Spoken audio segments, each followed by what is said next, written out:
नमस्कार विद्यार्थी मित्रांनो, आपल्या आजच्या नवीन धड्यात तुमचं मनापासून स्वागत आहे. आज आपण लेसन 6 फूड अँड शेल्टर हा खूप महत्त्वाचा धडा शिकणार आहोत.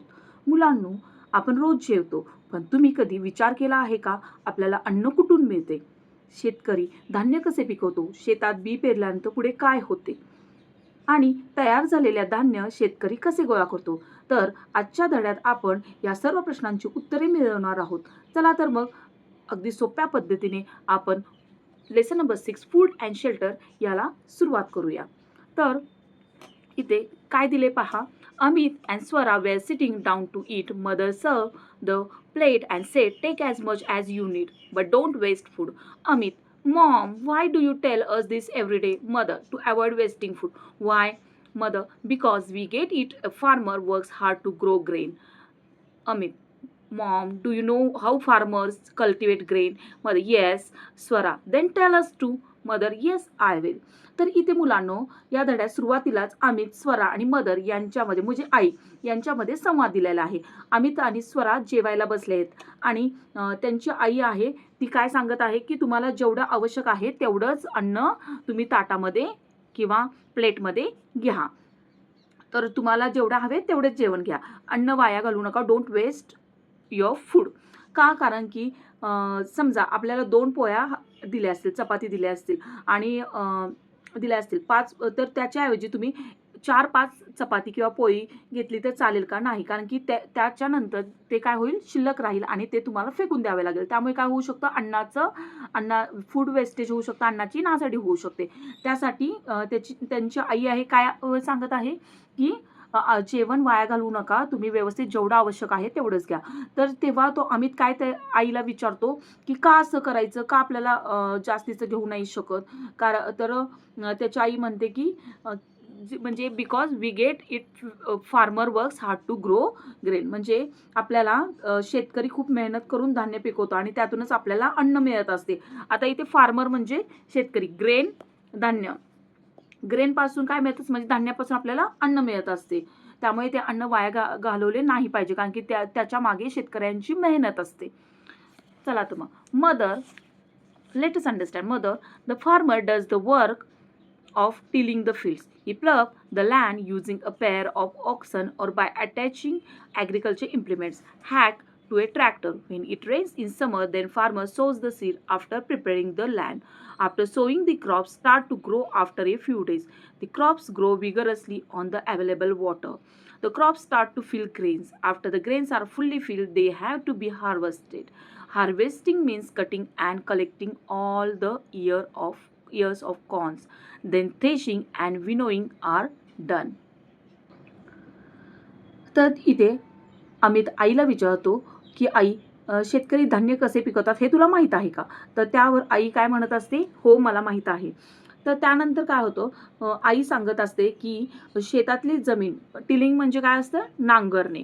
टिलिंग म्हणजे नांगरणे तयार करणे. शेतकरी पिकासाठी जमीन तयार करत असतो. म्हणजे आपण जसं घर बांधण्यापूर्वी जमीन कसं तयार करतो त्याप्रमाणे शेतकरी ते पीक घेण्यापूर्वी शेताला मशागत करत असतात. त्याची जमीन बघा इथे पिक्चरमध्ये दाखवलेलं आहे की ते शेताची कशी तयारी म्हणजे मातीमध्ये हे कसं तयार करत आहेत, शेतीची मशागत कशी करत आहेत. मग त्याच्यानंतर शेतकरी बैलाच्या जोडीने किंवा आता बऱ्याच प्रमाणात टेक्निकल खूप गोष्टी आलेल्या आहेत त्यामुळे त्या गाडीने या असे जे असतात इन्स्ट्रुमेंट त्याच्याप्रमाणे ते नांगरणी करत असतात. प्लप म्हणजे नांगरणे, ऑक्स बैल, ऑक्स म्हणजे बैल किंवा बैलाच्या मदतीने किंवा ट्रॅक्टरच्या मदतीने जमीन नांगरू शकतो. तर आता ॲग्रिकल्चर इम्प्लिमेंट्स म्हणजे शेतीची अवजारे किंवा शेतीसाठी आपण जे साधने म्हणजे शेतीसाठी ज्या गोष्टी वापरतो त्यांना आपण ॲग्रिकल्चर इम्प्लिमेंट म्हणतो. ही साधने काय करतात, ट्रॅक्टरला लावून जोडून शेतीची कामे केली जातात. तर मुलांनो, ट्रॅक्टर आणि शेती साधन या सगळ्या दोन्ही गोष्टी मिळून काय होतं, जमीन तयार करण्याला मदत होत असते. तर मुलांनो, आई काय सांगत आहे की उन्हाळ्यात पाऊस पडल्यावर शेतकरी जमीन तयार करून सीड्स म्हणजे बियाणे पेरत असतो. सीड म्हणजे बियाणे, सो म्हणजे पेरणे, सोईंग पेरणी.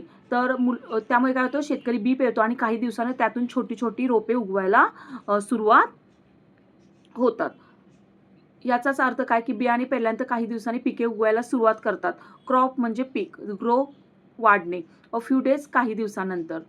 Seed, small plant and crop, म्हणजे छोटंसं बी लावायचं आणि एक छानसं असं आपल्याला रोप किंवा झाड तयार होणं. मग पुढे काय सांगितलं आहे की पिकांना उपलब्ध पाण्यामुळे काय होते, वाढण्यास मदत होते. पिकांना पाणी मिळाले की त्यांची वाढ ही चांगली होत असते. पिकांच्या वाढीसाठी आपण पाण्याची गरज असते, बरोबर ना? होय. आणि मग पिकांसाठी खूप ते महत्त्वाचे आहे. आता इथे जेव्हा ते पीक वाढतं, जेव्हा इथे असं जरा मोठे मोठे व्हायला सुरुवात होतात, तर काय होतं, ते दाणे पूर्णपणे त्याच्यामध्ये त्याचे धान्याचे दाणे काय झालेले असतात, पूर्णपणे भरलेले असतात. तेव्हा पीक काय होतं, हार्वेस्ट करायला केले जाते. म्हणजेच हार्वेस्ट म्हणजे काय, कापणी केली जाते. कापायचं, कटिंग करायचे आणि त्याच्यानंतर काय होतं, पीक तयार झाल्यावर ते कापून गोळा करण्याच्या प्रक्रियेलाच आपण हार्वेस्टिंग म्हणतो. म्हणजे कापणीला काय म्हणतो, हार्वेस्टिंग. आणि मग शेतातली पीक तयार झाली की शेतकरी ते कापतो आणि पीक गोळा करतो आणि मग ते आपल्यापर्यंत पोहोचत असते. म्हणजे तसंच काय होतं, त्याच्यानंतर काय करतात, म्हणजे इथे बघा, the threshing and winnowing are done. आता इथे स्वरा विचारते, what is a threshing mother? Threshing is a process of crushing corns of ear and separating it grains. म्हणजे थ्रेशिंग हे काय काय असतं, कणसापासून धान्याचे दाणे वेगळे करणे. कणीस असतो, तर त्याचं काय करायचं, हे बघा, हे असं ह्या टाईपचा असा कणीस असतो आणि याच्यात असे असे दाणे असतात. तुम्ही पाहिलं असेल तर माहीत असेल तुम्हाला. तर मग त्याच्यापासून काय करायचं, असा ह्या शेपमध्ये कॉर्न असतो आणि इथे असे छोटे छोटे धान्य आपल्याला त्याच्यामध्ये दिसत असतात. मग थ्रेशिंग म्हणजे काय, तर कणसापासून धान्याचे दाणे वेगळे करण्याची प्रक्रिया. थ्रेशिंग मळणी, सेपरेटिंग वेगळे करणे. ग्रेन्स धान्याचे दाणे, कॉर्न इयर्स कणसे.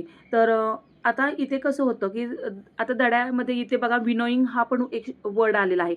मग विनोईंग म्हणजे काय, तर धान्य आणि कचरा किंवा भुस्सा वेगळा करण्याची जी पद्धत असते त्याला विनोईंग म्हणतात. धान्यामध्ये हलका भुस्सा असेल किंवा घाण असेल तर ती वाऱ्याच्या मदतीने काय करतात, तो वेगळा करतात, बाजूला करायचा प्रयत्न करतात. म्हणजे आता उदाहरण इथे बघा, इथे तुम्हाला दिसेल विनोईंग, काही लेडीज म्हणजे असं ते हे करणार, पाकडल्यासारखे, आणि मग त्याच्यातूनही ना नको असलेली घाण निघून जाणार. ठीक आहे. मग त्याच्यानंतर काय सांगितलंय मुलांनो, चला तर मग पाहूया.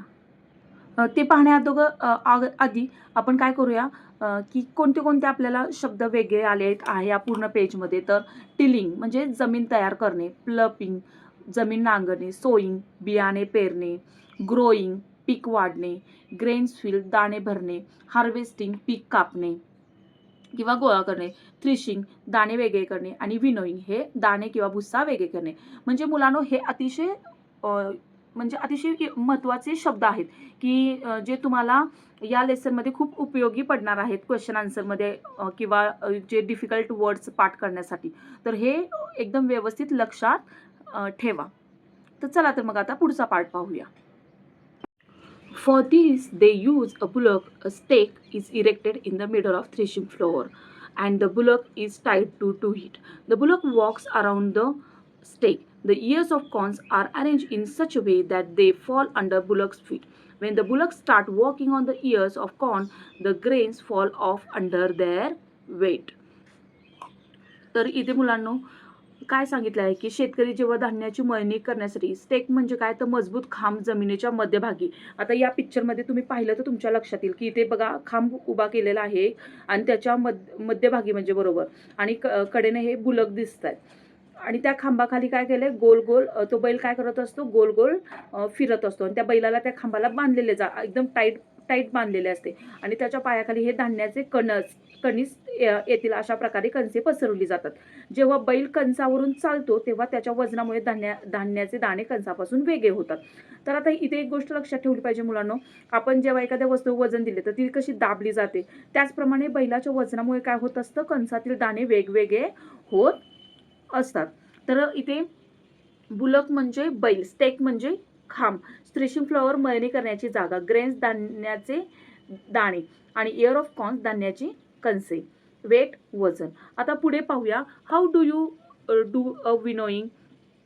They stand on a slightly elevated place for winnowing. They take the threshed grains in a basket and drop them on the ground. The wind blows away the husk and light debris. The grains fall closer together and form a pile. Nowadays, winnowing is being done by machines. Machines do the work faster but require effort and expense. तर मुलांनो, की आता आई त्या अमित काय प्रश्न विचारतो आईला, की how do you do a winnowing, म्हणजे तुम्ही धान्याची उफणणी म्हणजे विनोईंग कशी करता. तर आई सांगते, विनोईंग करण्यासाठी थोडी उंच जागा निवडली जाते. मळणी केल्यानंतर मिळाले धान्य टोपलीत घेतले जाते आणि ते धान्य जमिनीवर सोडले जाते. आता इथे वारा खूप महत्त्वाचे काम करतो. म्हणजे या पिक्चरमध्ये ही जी लेडीज आहे ती काय करत आहे, विनोईंग करत आहे. म्हणजे ती उंच बघा, उंच ठिकाणी उभी राहिलेले, उंच असं स्वतःला करून, आणि तिथून काय करत असे, ती धान्य म्हणजे टाकते खाली. मग त्याच वेळी त्याला खूप महत्त्वाचं काम काय करतं, वारा. कारण की वारा असेल तरच ते धान्यातली घाण उडू शकते. त्यासाठी तर वारा काय करतो, हलके पदार्थ म्हणजे धान्याची टरफले, कचरा, हलका कचरा ते काय करत असतो, दूर उडवून येतो. पण धान्याचे दाणे जड असल्यामुळे ते खाली जवळ पडतात. म्हणून धान्य एकत्र येऊन काय होतं, ढीग तयार व्हायला सुरुवात होते. इथे पाहिला का हा ढीग. ठीक आहे. तर मुलांनो, समजा तुमच्याकडे एखादा कागदाचा तुकडा किंवा दगड आहे आणि जोराचा वारा आला तर कागद उडून जाईल का दगड तिथेच म्हणजे उडून जाईल. आता हे तुम्ही सांगा किंवा तुम्ही ठरवा. म्हणजेच काय, की जे हलके कचऱ्याचे गोष्टी असतील, पदार्थ असतील, ते वाऱ्याबरोबर दूर जातील आणि जड काय होईल, जड आता इथे काय आहे, धान्य जड आहे, ग्रेन, मग ते खाली पडते. पुढे म्हणजे आता आई काय सांगते बघा, they stand on a slightly elevated place. ते झालं. आता पुढे Swara, that what happens to a pile of grains after winnowing. The grains are filled in jute bags. Care is taken to ensure that it does not get damaged by insect, rat or rodents. Farmer keeps enough grains to last it for a year. They load the remaining sack into carts and carry them to market for sale. Trades buy the grains there. But where is the bread made? Oh, yes, listen. Traders buy grains from farmers and people buy them from the shops of those traders, separate them and clean them. Then आता इथे विनोईंग काम माणसे हाताने करत होती, पण आता काम मशीनच्या मदतीने केले जाते आत्ताच्या युगात. तर मशीनमुळे काम लवकर होते, पण मशीनसाठी मेहनत व खर्च लागतो. तर मुलांनो, मशीन वापरल्यामुळे काम लवकर होते की हळू, तर साहजिकच लवकर होते, बरोबर. आता इथे स्वरा आईला काय म्हणते, की मग धान्याच्या ढिगाऱ्याचे काय होते. तर आई काय सांगत आहे, की उपणणी म्हणजे विनोईंग झाल्यानंतर स्वच्छ झालेले धान्य ज्यूटच्या पोत्यामध्ये भरले जाते आणि मग ती ज्यूटची बॅग म्हणजे तागाची पोती, आणि धान्य खराब होऊ नये म्हणून त्याची काळजी घेतली जाते. धान्याला कोणामुळे नुकसान होऊ शकते, तर इन्सेक्ट, कीटक, रॅट्स, उंदीर, रोडेंट्स, कुडतडणारे प्राणी, म्हणून शेतकरी नेहमी धान्य सुरक्षित ठेवतात. शेतकरी आपल्या कुटुंबाला वर्षभर पुरेल एवढं धान्य ठेवतात. उरलेल्या धान्याची पोती ते काय करतात, गाड्यांमध्ये भरतात आणि ती पोती बाजारात नेली जातात. आता बाजारात जे ट्रेडर्स, व्यापारी शेतकऱ्यांकडून धान्य खरेदी करत असतात. आता इथे शेतकरी आपल्या कुटुंबाला वर्षभर पुरेल एवढे धान्य ठेवतात आणि उरलेली धान्याची पोती ते गाड्यांमध्ये भरतात आणि ती पोती बाजारात नेली जातात. बाजारात ट्रेडर्स म्हणजे व्यापारी शेतकऱ्यांकडून काय करतात, धान्य खरेदी करतात आणि म्हणजेच धान्याचा प्रवास याप्रमाणे होतो. तर शेतकऱ्यांपासून धान्य येते, धान्यापासून पोती मध्ये गाडीमध्ये भरली जातात, मग बाजारात नेली जातात आणि व्यापारी ते घेतात. तर आता इथे मुलांनो, अमितला काय प्रश्न पडलेला आहे, की ब्रेड कुठे बनवला जातो. तर इथे आई काय सांगत आहे, व्यापारी शेतकऱ्यांकडून धान्य खरेदी करतात, नंतर ते लोक व्यापाऱ्यांच्या दुकानातून धान्य खरेदी करून घेतात आणि ते धान्य वेगळे केले जाते, स्वच्छ केले जाते. यानंतर त्या धान्यावर पुढील प्रक्रिया केली जाते आणि त्यापासून पीठ तयार होऊन त्या पिठाचा वापर करून ब्रेड आणि इतर खाद्यपदार्थ तयार केले जातात. पण म्हणून मुलांनो, आपल्या हातात येणाऱ्या अन्नामागे शेतकऱ्यांची खूप मेहनत असते.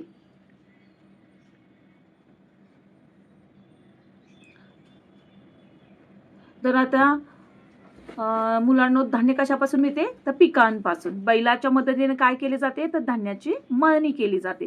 आता विनोईंग म्हणजे काय, उपणणी, आणि उपणणीमध्ये कचरा कोण दूर करून येतो, वारा. आणि धान्य कुठे भरलेले जाते, पोत्यांमध्ये. तर शेतकरी उरलेले धान्य कुठे नेतात, बाजारात, आणि बाजारातले धान्य कोण खरेदी करतं, व्यापारी. तर अशा पद्धतीने आपण पाहिले की शेतामध्ये तयार झालेले धान्य आपल्या घरापर्यंत पोहोचण्यासाठी किती वेगवेगळ्या प्रक्रिया होतात. मळणी केली जाते, उपणणी केली जाते, धान्य स्वच्छ केले जाते, पोत्यात भरले जाते, बाजारात नेले जाते. म्हणून अन्नाची नासाडी करू नका आणि शेतकऱ्यांच्या मेहनतीची नेहमी कदर करा. तर आशा करते की हा धडा तुम्हाला समजला असेल. व्हिडिओ आवडला असल्यास लाईक करा, शेअर करा, सबस्क्राईब करायला विसरू नका. पुन्हा आपण भेटूया पार्ट 2 मध्ये. तोपर्यंत धन्यवाद.